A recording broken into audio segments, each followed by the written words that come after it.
Welcome, and come on in to Voices United. Two of our middle school teachers have teamed up to offer ideas for keeping your young people singing. Annabelle Mills teaches in Ashburn, Virginia, and Andrew Trites comes to us from Hockessin, Delaware. They're bringing great ideas to answer a question we're all asking: what can we program in the COVID world for developing voices? Thank you, Annabelle and Andrew, for bringing your ideas to us.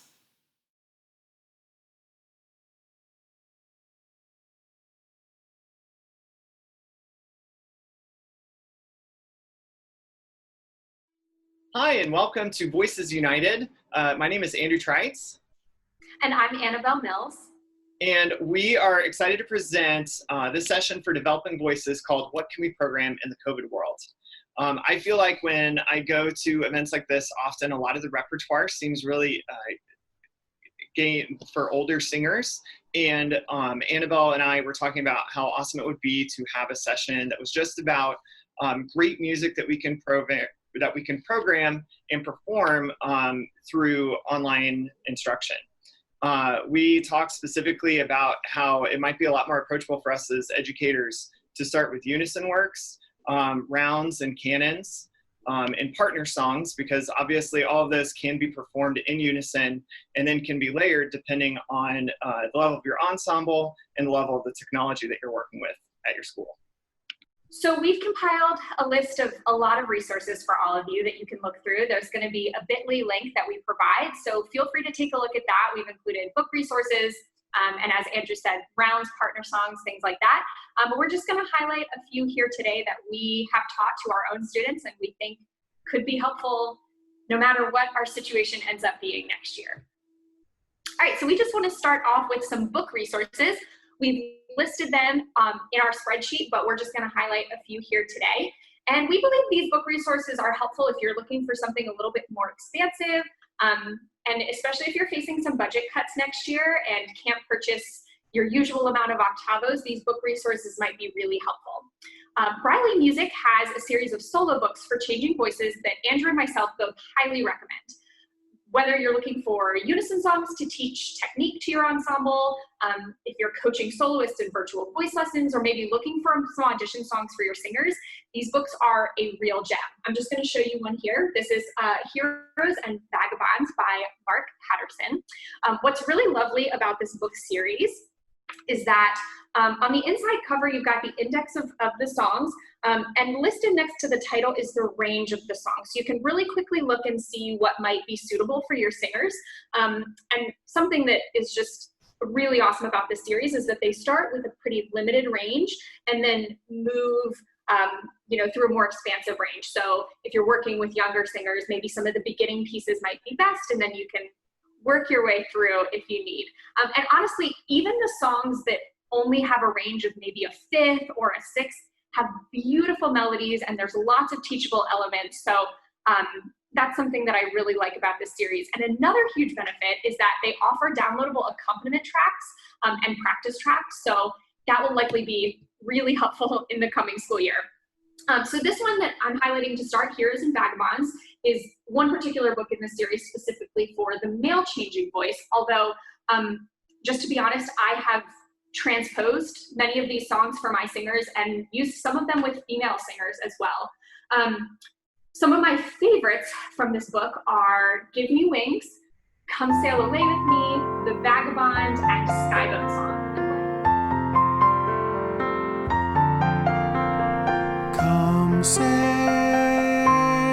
Come sail away with me. Come sail out on the open sea. Ready to go when the wind blows, set for adventure we'll be. Come sail away with me.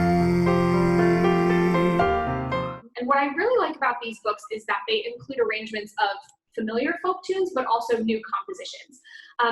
There are other solo books for male changing voice in this series. Tales of Land and Sea is great. Stand with the Brave, I believe, is their most recent one. And Traveling On is really good as well. And then if you're looking for an equivalent resource for changing treble voices, My Heart Sings is another really good resource. It also has a variety of singable ranges, those downloadable tracks, and a really good mix between folk songs and then new compositions. Some of my favorites from this book are If, Send for the Song, Things My Heart Will Know, Song of the River, and The Violet. Down in the green and shady bed, a modest violet grew. Its stalk was bare, it hung its head as if to hide from view, as if to hide from view. And yet it was a lovely flower, its colors bright and fair. It might have placed a rosy bough instead of hiding there, instead of hiding there. There are also, just like in the other series, there are other treble changing voice solo books. So those include Let Nature Sing and Becoming Yourself. And again, we just highly recommend them. I think, no matter what your teaching situation might look like next year, this is a really good resource.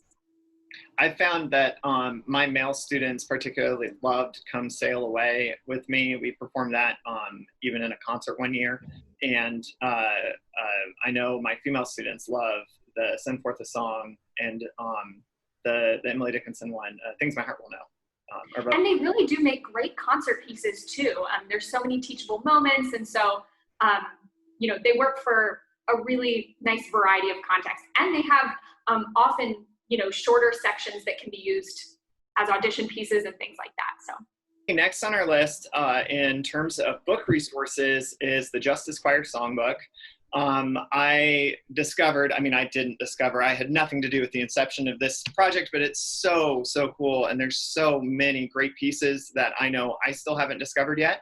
The one that I want to highlight, I actually performed with my students for our winter concert last year, is called Resilience. It's by Abby Batenis, and I would describe it as sort of a pop canon. Resilience, we are strong, shoulder to shoulder, keep moving on. Resilience, make a new plan, stand up again, say yes. Now if you want to organize, resilience, we are strong, shoulder to shoulder, keep moving on. Resilience, make a new plan, stand up. There were lots of great conversations that we had about dynamics and about articulations, just in terms of some of the musical things that we got to work on. The other really great thing about it is that each part of the round has a pretty limited range, but it also expands as you go. So the first part is the lowest and the most contained in terms of range. I think it's about a fifth. And then as you go, it gets a little bit higher. And so you have an opportunity to maybe leave some of your developing voices on a lower part or some of your beginner voices on a lower part, and then expand through with some of your voices that are feeling a little more confident. What I also really loved about this is the text and the story behind it. Abby Batenis, both in the program notes on the actual sheet music, as well as in her video and teaching this online on YouTube, talks about her battles with cancer and how she was inspired to write this song. For me, that was very personal. I've lost a sister to cancer, and I know a lot of my students have had family members or friends that have suffered in one way or another because of it. And so we had a really great conversation that I think really provided an opportunity for like social learning and coming together as an ensemble in our class this year. Yeah, I think just in general, that Justice Choir Songbook, if you're looking for a jumping off point to talk to your students about social justice issues and how songs have been used historically to, you know, to express feelings of, you know, unrest or whatever it may be. I think this book just really provides an amazing resource for that.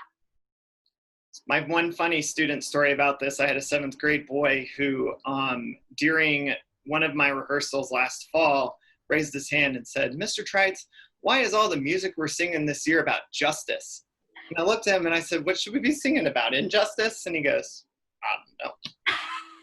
But I was like, if my 7th grade boy gets it, then I'm doing something right. This is good, right? I hope. You know? Yes, I love that. It's a great 7th grade moment. All right, another one of my favorite choir composers, period, is Benjamin Britten. A lot of his works, frankly, I think are a little too difficult given the amount of time that I see my students. I have 38-minute classes every day, and it's just not enough time to really delve into Britten and do it justice as I know my students and I would want to. However, the exception to this for me would be Friday Afternoons. Friday Afternoons is a set of several different folk songs and really singable pieces for developing voices. I particularly like his canon, Old Abram Brown, kind of like Resilience, set in a minor key, a little bit darker, I think, than what students are used to singing or thinking about when they think of a partner song or a canon. They tend to kind of like that. And then the other one that I actually want to highlight is Jazzman. Jazzman is a all in unison piece, would totally work as a vocal solo as well as a unison choir song. I'm actually going to show you a performance of my 6th graders at a Hershey Park Festival from a couple of years ago. They absolutely love singing this song. So many great moments to work on kind of a pattern style of singing, which obviously is very popular right now, especially my wife and I have now watched Hamilton on Disney Plus multiple times. And so it falls, there's some things that fall really close to that. Great opportunity to talk about diction and enunciation. And then there's a really fun part at the end where the students get to go up and sing a high note. And so we had a lot of good conversation about approach, vowel modification, all those things to make it the most beautiful that we could. So please enjoy Jazzman.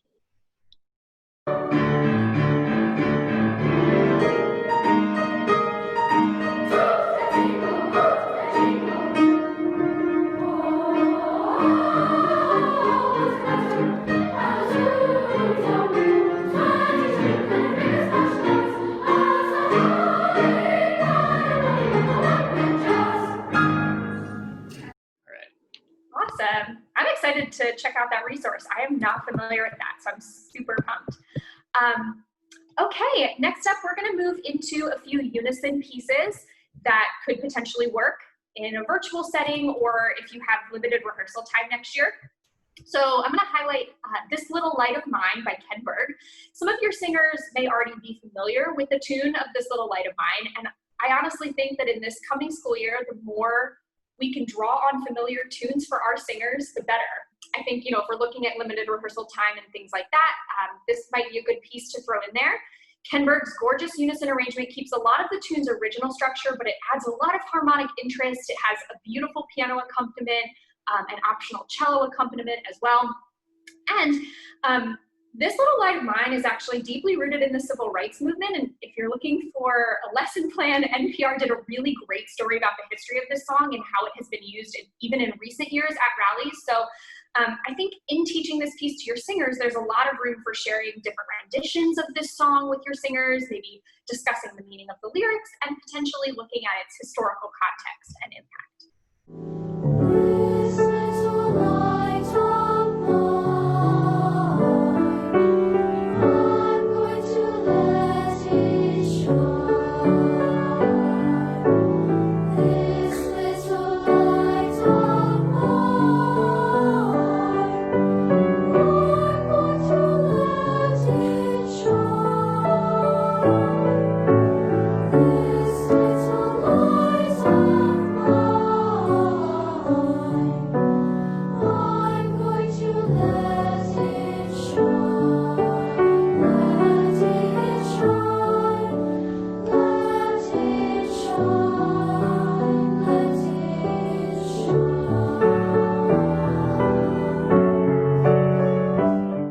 That's really cool. I like a lot of what Kinberg does. The other one I didn't put on this list, but I would recommend is his some of his Solfege Series pieces. Okay. Gallop is great. The March is all right. The other is it the Tango or there's one of them in minor that's real. They're fun and they're challenging, and yeah, that's a great set of pieces for beginning voices. I hadn't even thought of it until just now when you were talking about Kinberg. I was like, oh yeah, that's the guy who does. He's awesome. Yeah. Well, speaking of fun goofiness, last year Voices United was so honored to have Tom Shelton come and speak, and I have one of his pieces that I've actually now had 2 different groups perform and love called Animal Imagination. It's super fun, it's super silly, but all of that being said, it's also a really great teaching piece. The range is basically an octave, it's perfect for unchanged voices. And again, opportunities for teaching diction, vowel modification, dynamics, and articulation all the way through. So here is a little snippet of Animal Imagination.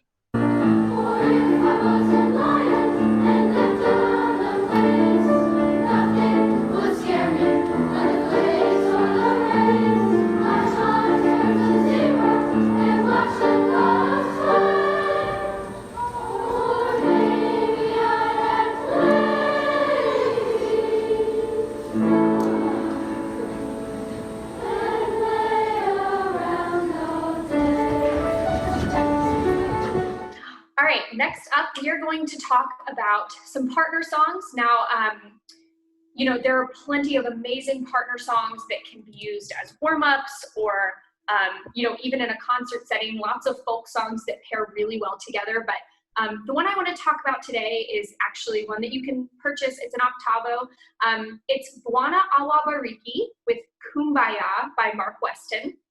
And this partner song arrangement combines a Swahili hymn with a folk song. It works really, really well with beginning singers and is a really great teaching tool for major tonic triad skips and syncopation. The structure works something like this. So the Bwana Awabariki melody is sung once in unison and then once again with harmonies, followed by the Kumbaya melody in unison before combining both melodies at the end. And then that's the end of the piece. It's super simple. And since all singers perform both melodies, I think this piece could work really well either in a virtual rehearsal setting or if you have a limited rehearsal kind of situation. I think this would be a great piece to teach your beginning singers and then still potentially perform. The other great thing about this piece is that even though it's written for 2-part treble, the limited ranges actually make it really flexible. So you could have your changed voices sing it down an octave, and it just doesn't have that expansive of a range. So I think it's really an accessible piece for all of your singers.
Looking for great foreign language pieces that work well for developing voices. So I'm excited to check that one out.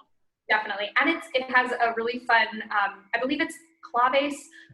It's been a few years since I've done this with my students, but it has some percussion parts as well, which is just always a lot of fun. That's always something that gets kids excited for. Oh, yeah. Yeah. I think I'm cheating a little bit by calling Shine On Me, Rollo Delworth's arrangement, a partner song. But actually, if you open up the music, it totally fits this description. The first verse, the second verse, and the third verse all have different melody and different words. And then at the very end, he combines and layers all three on top of each other. Rather like in a musical, how you'll have three different characters all sing three different things, and then all of a sudden it all comes together to become this one beautiful, glorious finale. I love this piece. This was definitely my students' favorite piece from a year ago. Any day where I said, hey, what do you want to sing next? This was always the answer, even if we had just stopped singing it, they wanted to do it again, which is just fantastic. Again, very singable. Every verse, sort of like what I talked about with resilience, highlights a different tessitura. So again, you have an opportunity where you have singers who maybe feel more comfortable in a lower or a higher range, that they can either stay on that lower part, they can come up to the higher part, and you can play with that during rehearsal. And I also encourage the students to try something new with their voice. It also, this piece, I think, would really translate well online, in the sense that a lot of my students were nervous to sing. And so because it starts in a more comfortable place in their voice, I think that it'd be a great way to meet them where they are at the beginning of the year, while also giving them an opportunity to challenge themselves and build their voices throughout. Because I know we also have those students who, we have some that are a little bit shyer at the beginning of the year, and then we have the go-getters who are like, I haven't sung since March whatever, like, give me something to sing right now, please, thank you.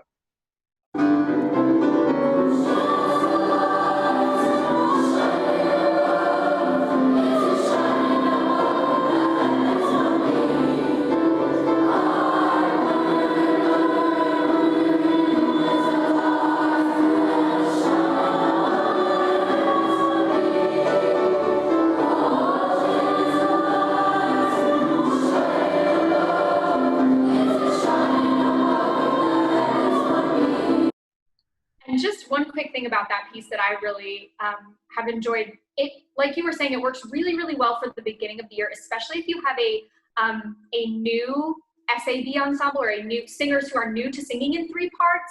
This is a great piece to begin with, because it is essentially a partner song. And so, even if you have a set of baritones who are kind of new to singing by themselves, this piece worked really well.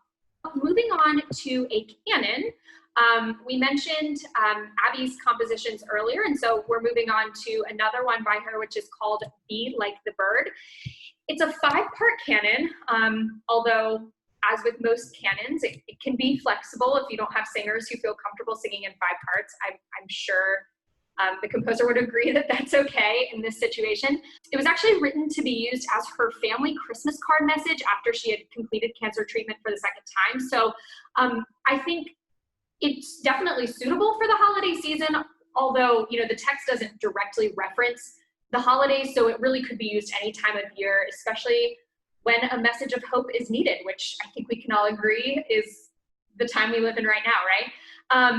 I will just say the range of this piece and also the intervallic leaps do make it, I think, a little bit more suitable for advanced singers, maybe slightly older middle school, beginning high school, or maybe you have a super advanced 6th grade group or 5th grade group, and that's awesome too. But just in my experience, it's just a little bit more advanced, and it definitely lends itself really well to focusing on vowel unification, diction, and just really expressive singing. So a great piece for all of that. The text comes from a Victor Hugo poem, and there's actually both an English edition, which is the one I've taught my students, but I found out when I was looking more into this piece that there's actually a French-English bilingual edition. So if you are looking to challenge your singers further, she does offer that on her website as well. Be like the bird that, pausing in her flight, a while on boughs to slight, feels them give way beneath her, and sings and sings and sings, knowing she hath wings. Be like the bird that, pausing in her flight,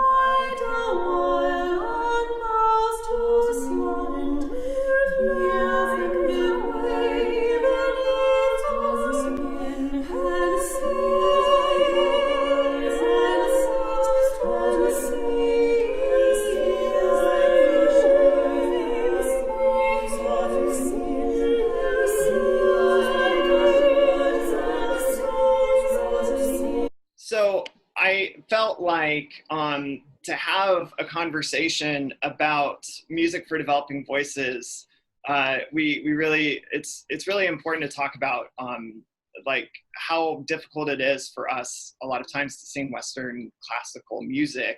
And one of the people who I think has done really good work in making Western classical music accessible for middle school voices is Patrick Liebergen. One of his most accessible pieces is English Song of Joy. It's a strophic unison piece. It's optional 2-part by Bria Lee, if you're familiar. And a lot of it is very antiphonally done. So you could make so many fun choices with this. A lot of it is where, again, like from measure to measure, there's an antiphonal response. You could have everybody sing everything. You could have some people sing one thing, you have some people sing another. If you're working in an online setting, you could even use this as a teaching thing where you sing something and they echo it back, because most of those echoes are the same or very, very similar. Again, it's a limited range. I think it would make a great teaching piece while you're online, or would convert well to online if we have to do that during the school year this year. I could also see this translating well for doing some sort of solo recording, or if you wanted to layer voices and do a virtual choir type thing. That's not my jam. I haven't figured that out yet, but I know for a lot of people that's something they're really excited to try this year. Again, because it is based on a Renaissance madrigal, you set the tempo and it just goes the whole time. So there's no changing tempo, there's no slowdown at the end or anything like that. So I think that it would really translate well for that setting.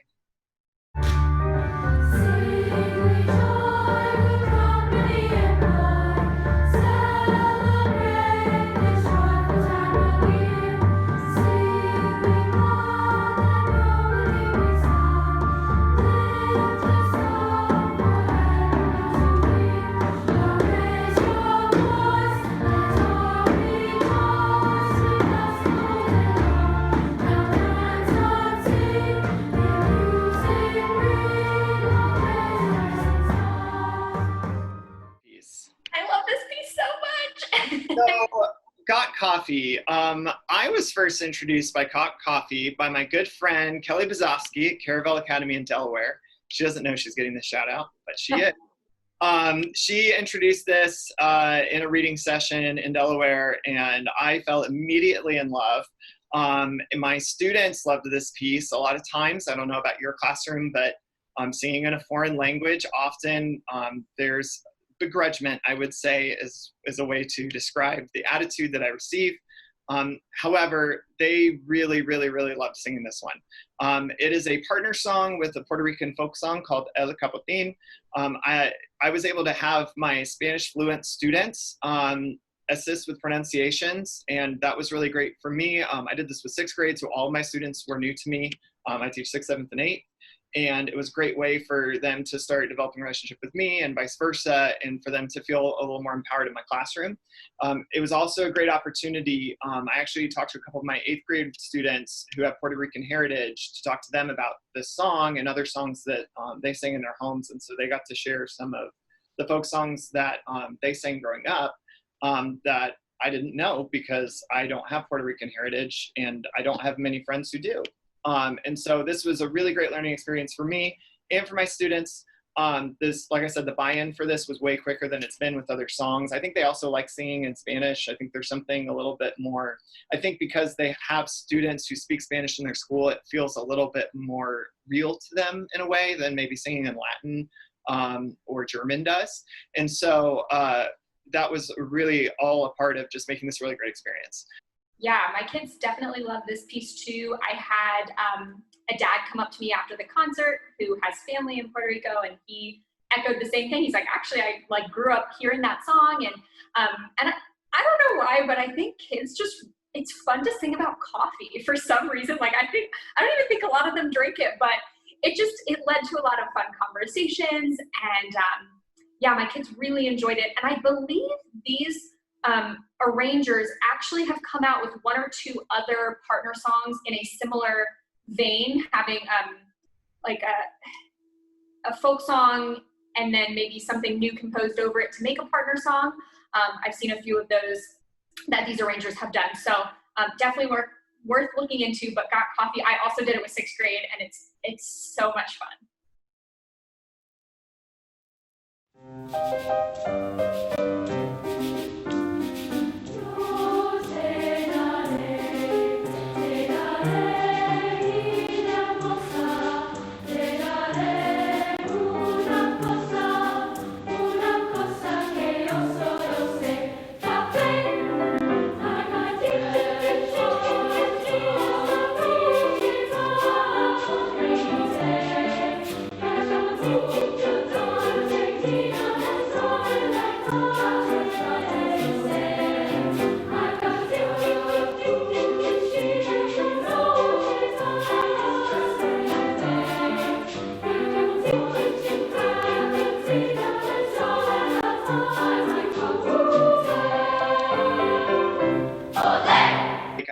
when you and I came together to start making our list, like every single arranger we have on that list is like a must know.